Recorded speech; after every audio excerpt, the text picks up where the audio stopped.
সারা দেশে মসজিদে মসজিদে চলছে তারাবির নামাজ আদায়। এই মুহূর্তে জাতীয় মসজিদ বায়তুল মোকাররমে আছেন রিপোর্টার আমান নবী এবং সিলেটে আছেন ইকরামুল কবির। সরাসরি প্রথমে যাচ্ছে আমানের কাছে। রমজান মাস ইবাদতের বিশেষ মৌসুম। এ মাসেই রহমত, মাগফিরাত এবং নাজাতের মাস। এ মাসে প্রতিটি ইবাদতের নেক ইবাদতের যে পূর্ণ যে সওয়াব সেটি কিন্তু ৭০ গুণ আল্লাহ পাক বাড়িয়ে দেন। এই সুযোগটি নিতে চান মুসল্লিরা। এই মুসল্লিরা কিন্তু রমজান মাসে একটি বিশেষ তারাবির সুবিধা পেয়ে থাকেন এবং এই তারাবির মাধ্যমে তারা একটি উপহার হিসেবে গ্রহণ করেছেন এবং এই তারাবির মাধ্যমে তারা আল্লাহর সন্তুষ্টি অর্জন করতে চান।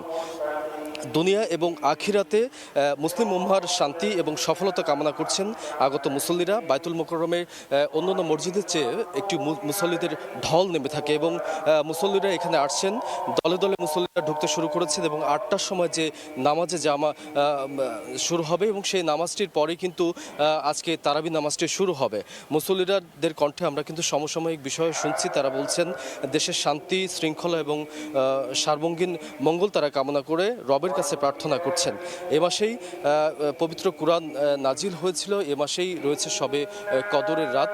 এ কারণেই এই মাসটি বিশেষ ফজিলতপূর্ণ। এই মাসের যে সমস্ত নিয়ামত রহমত আল্লাহ পাক রেখেছেন সেটি তারা গ্রহণ করতে চান।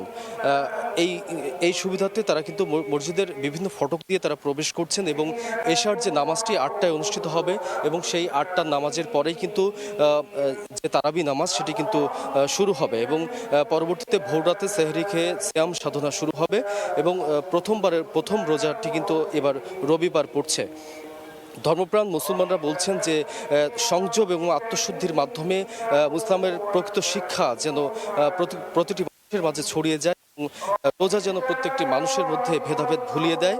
দেশের সব মানুষ এক কাতারে দাঁড়িয়ে সাম্প্রদায়িক সম্প্রীতি এবং দেশের সার্বঙ্গীন মঙ্গলের স্বার্থে তারা যেন কাজ করে যেতে পারেন এবং এই রোজার যে বিষয়টি তারা মাথায় রাখছেন তারা কিন্তু বারবার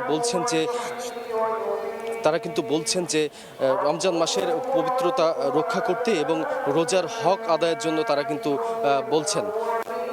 আরও বলতে চাই যে সন্ধ্যা থেকে কিন্তু এখানে মুসলিমেরা এসেছিলেন এবং মাগরিবের নামাজ আদায় করেছেন। মাগরিবের নামাজের পরবর্তীতে চাঁদ দেখেছেন। পবিত্র রমজান মাসের যে চাঁদ, সেই চাঁদটি তারা দেখেছেন। দেখে অনেকেই মসজিদে অবস্থান করেছেন।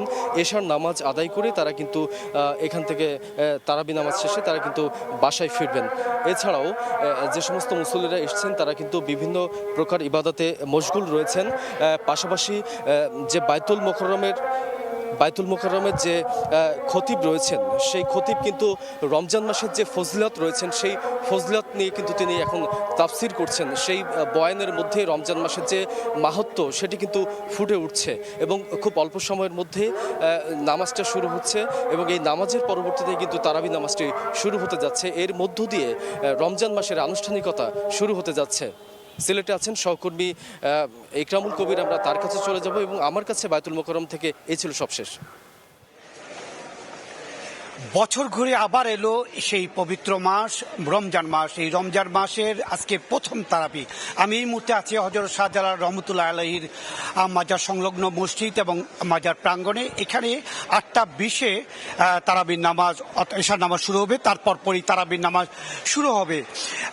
ধর্মপ্রাণ মুসলমান বা প্রত্যেকটি মুসলমান এখানে আসছে রহমতের জন্য, মাগফিরাতের জন্য, নাজাতের জন্য। এই পুরা মাসটি জুড়েই তারাবির নামাজ রোজা রাখবে এবং সিয়াম সাধনার মধ্য দিয়ে পুরো মাসটি কাটিয়ে দিবে। বলে রাখা প্রয়োজন যে হযরত শাহজালাল রহমতুল্লাহ আলাইহির এই মসজিদ সিলেট অঞ্চলের মধ্যে অন্যতম একটি সবচাইতে বড় মসজিদ এবং এই মসজিদে শুধুমাত্র শহরের লোকজনই আসে না। এই মসজিদে শহরের বাইরে থেকে বিভিন্ন উপজেলা থেকে, শহরের পার্শ্ববর্তী বিভিন্ন গ্রাম থেকে, বিভিন্ন উপজেলা থেকে, বিভিন্ন এলাকা থেকে মানুষ এই মসজিদে নামাজের আদায়ের জন্য, তারাবি নামাজ আদায়ের জন্য আসে। একটি বড় জামাত এখানে অনুষ্ঠিত হয়ে থাকে। আপনারা দেখতে পাচ্ছেন এখানে আজকে শনিবার দিন হওয়ার কারণে যারা পর্যটকরা শুক্র শনিবার এসে থাকেন তারাও আজকে এখানে এই প্রথম তারাবিতে অর্থাৎ রমজান মাসের যেই সূচনা তারাবি সেই তারাবিতে আজকে অংশগ্রহণ করবেন এবং অংশগ্রহণ করার জন্য আমরা দেখেছি সিলেটের বাইরে থেকেও অনেক মানুষ, অনেক লোকজন এখানে জড়ো হয়েছে, অনেক মুসলমান এখানে জড়ো হয়েছে এবং তারা ৮টা ২০-এ এশার নামাজে অংশগ্রহণ করবে এবং এশার নামাজের পরপরই তারাবির নামাজ অনুষ্ঠিত হবে এবং তারাবি নামাজ পরে আজকের দিনের যেই রমজানের শুভ সূচনা হবে। আরেকটু সর্বশেষ একটু বলে রাখা প্রয়োজন যে আজকে সেহরির শেষ সময় সিলেটের 4:55 এবং ফজর আজান হবে 5:01 এবং আগামীকালকে ইফতারের সময় 5:58। মোটামুটি এই ছিল আজকে পবিত্র রমজান মাসের যে প্রথম তারাবি কিছু সময় পরেই অনুষ্ঠিত হবে তার সবশেষ খবর। পবিত্র রমজানের প্রথম তারাবির খবর জানছিলাম সিলেট ও রাজধানীর বায়তুল মোকাররম থেকে।